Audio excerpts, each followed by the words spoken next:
الذين قال لهم الناس إن الناس قد جمعوا لكم فاخشوهم فزادهم إيمانا وقالوا حسبنا الله ونعم الوكيل.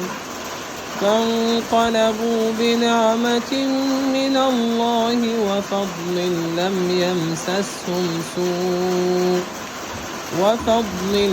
يمسسهم سوء واتبعوا رضوان الله والله ذو فضل عظيم.